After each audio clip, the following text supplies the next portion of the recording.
Hi, ನನ್ನ ಹೆಸರು ಚೈತ್ರ ಅಂತ. ನಾವು ದಾವಣಗೆರೆಯವರು. ನನಗೆ ಇವಾಗ ಏಜ್ 30 ಆಗಿದೆ. ನನಗೆ 2017-18 ನೆಕ್ ಪೇಯ್ನ್ ಸ್ಟಾರ್ಟ್ ಆಗಿದೆ.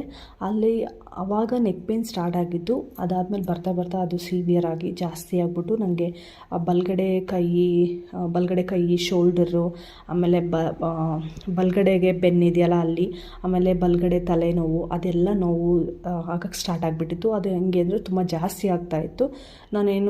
ಆ್ಯಕ್ಚುಲಿ ನಾನು ಕಾಂಪಿಟೇಟಿವ್ ಎಕ್ಸಾಮ್ಸಿಗಂತ ಪ್ರಿಪೇರ್ ಆಗ್ತಾಯಿದ್ದೆ.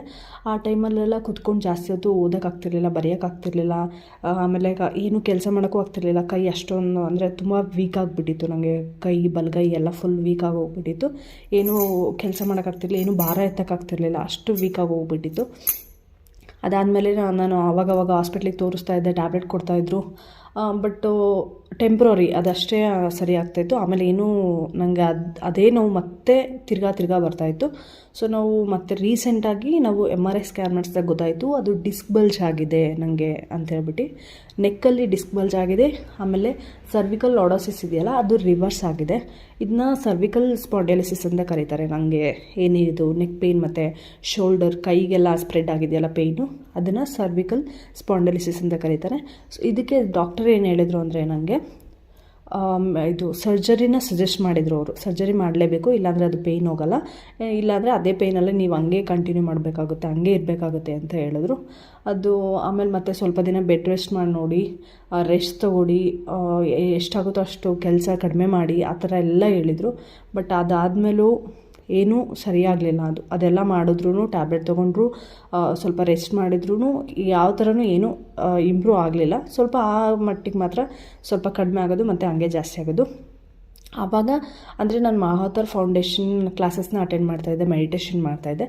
ನಂಗೆ ಆ ಟೈಮಲ್ಲಿ ನನಗೊಬ್ಬರು ಗೀತಾ ಮೇಡಮ್ ಅಂತ ಇದ್ದಾರೆ, ಅವರು ನಂಗೆ ಸಜೆಸ್ಟ್ ಮಾಡಿದ್ದೇನೆಂದರೆ ಮರ್ಮ ಥೆರಪಿ ಅಂತ ಇದೆ ಅಂತೇಳಿ.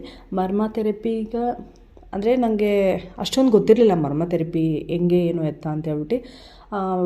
ನಾನು ಕೂಡ ವೀಡಿಯೋಸ್ ನೋಡ್ಬಿಟ್ಟು ನೋಡೋಣ, ಟ್ರೈ ಮಾಡೋಣ, ಆದರೆ ಇದೇ ಥರನೇ ಆಗಲಿ, ಆಯುರ್ವೇದಿಕ್ ಅಥವಾ ಮರ್ಮ ಥೆರಪಿ ಇದರಲ್ಲೇ ನನಗೆ ಕ್ಯೂರ್ ಆಗಬೇಕು, ಸರ್ಜರಿ ಎಲ್ಲ ಬೇಡ ಅಂತ ಹೇಳ್ಬಿಟ್ಟು ನಾವು ಡಿಸೈಡ್ ಮಾಡಿ ಮರ್ಮ ಥೆರಪಿಗಂತ ಹೋಗಿದ್ವಿ ಲಾಸ್ಟ್ ವೀಕು.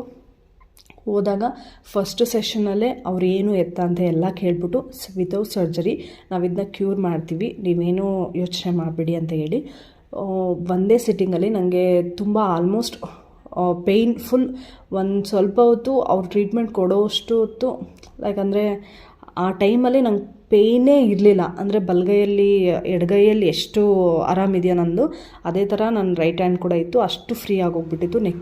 ನೆಕ್ ಪೇಯ್ನ್ ಇರಲಿಲ್ಲ ನಂಗೆ. ಅವತ್ತಿಂದ ತಲೆನೋವಿಲ್ಲ, ಕೈ ನೋವಿಲ್ಲ ಮತ್ತು ಬೆನ್ನೋವಿಲ್ಲ, ಬಟ್ ನೆಕ್ ಪೇಯ್ನ್ ಒಂದು ಸ್ವಲ್ಪ ಇದೆ. ಬಟ್ ಅದು ಒಂದು ಸಿಟ್ಟಿಂಗಲ್ಲಲ್ವಾ, ಹಂಗಾಗಿದೆ.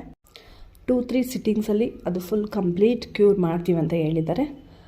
ನಾನಂತೂ ಮರ್ಮ ಥೆರಪಿನ ತುಂಬ ನಂಬಿದ್ದೆ, ಆ್ಯಂಡ್ ಅದು ತುಂಬ ಹೆಲ್ಪ್ ಮಾಡಿದೆ ಕೂಡ ನನಗೆ ತುಂಬ ಹೋಪ್ ಬಂದಿದೆ ಇವಾಗ ನಂಗೆ ಅದು ಫುಲ್ ಕ್ಯೂರ್ ಆಗುತ್ತೆ ಮರ್ಮ ಥೆರಪಿನಲ್ಲಿ ಅಂತ ಹೇಳ್ಬಿಟ್ಟು. ನಾನು ಕೂಡ ಬೇರೆಯವ್ರಿಗೆ ಸಜೆಸ್ಟ್ ಮಾಡೋದೇನೆಂದರೆ ಬೆಸ್ಟ್ ಮರ್ಮ ಥೆರಪಿ ಅಂದರೆ ತುಂಬ ಬೆಸ್ಟ್ ಇದೆ. ಆ ಡಾಕ್ಟರ್ ಕೂಡ ಅಷ್ಟೇ ತುಂಬ ಚೆನ್ನಾಗಿ ಮಾತಾಡಿಸ್ತಾರೆ. ಆಮೇಲೆ ರಂಗನಾಥ್ ಸರ್ ಕೂಡ ತುಂಬ ಚೆನ್ನಾಗಿ ಏನು ಎತ್ತ ಅಂತ ಎಲ್ಲ ಕೇಳ್ಬಿಟ್ಟು ಎಲ್ಲ ನೀಟಾಗಿ ರೆಸ್ಪಾಂಡ್ ಮಾಡ್ತಾರೆ. ಸರ್ ಕೂಡ ನಮಗೆ ಮರ್ಮ ಥೆರಪಿ ಏನು ಮಾಡಿದ್ರಲ್ಲ, ಆ ಸರ್ರು ಅಕ್ಯುಪ್ರೆಷರ್ನ ಮಾಡಿದ್ದಾರೆ, ಆಮೇಲೆ ಮರ್ಮ ಥೆರಪಿನೂ ಎರಡೂ ಸ್ಟಡಿ ಮಾಡಿರೋರು ಅವರು. ಹಾಗಾಗಿ ಅದು ಬೇಗ ಕ್ಯೂರ್ ಆಗುತ್ತೆ.